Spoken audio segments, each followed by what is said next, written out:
Good morning. We have made it to the third Monday of Advent, which means we are getting closer and closer to our celebration of the coming of Christ among us, with us.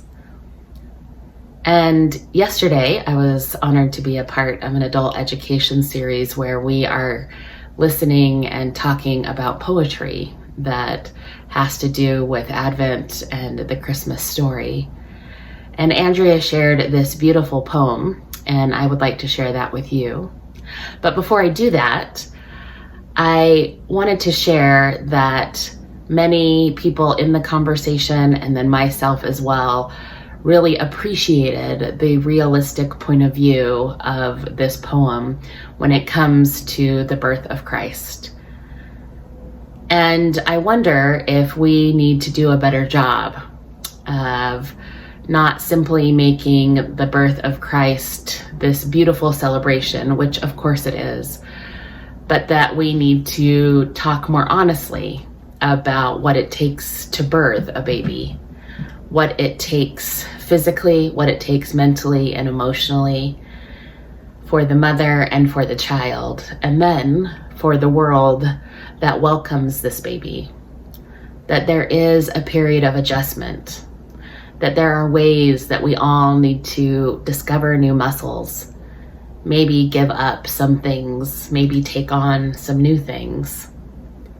So I wonder if during these last weeks before we celebrate the birth of Christ, that we could further examine the adjustments we might be making or need to be making when it comes to our relationship with the divine. Where are the places that the Spirit is tugging at your heart?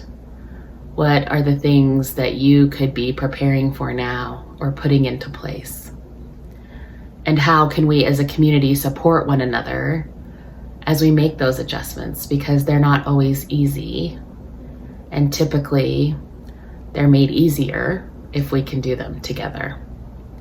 So as we continue to wait, as we continue to anticipate how this Christmas feels really different, that we might ponder these words and that we may discover the ways that we might be transformed by this time and this recollection of the birth of Christ.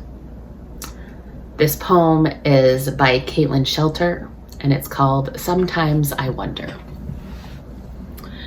Sometimes I wonder if Mary breastfed Jesus, if she cried out when he bit her, or if she sobbed when he would not latch.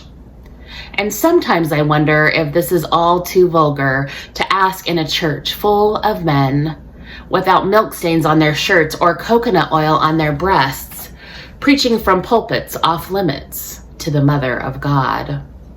But then I think of feeding Jesus, birthing Jesus, the expulsion of blood and the smell of sweat, the salt of a mother's tears onto the soft head of the salt of the earth.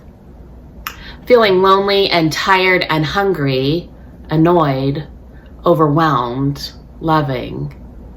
And I think, if the vulgarity of birth is not honestly preached by men who carry power but not the burden, who carry privilege but not the labor, who carry authority but not submission, then it should not be preached at all.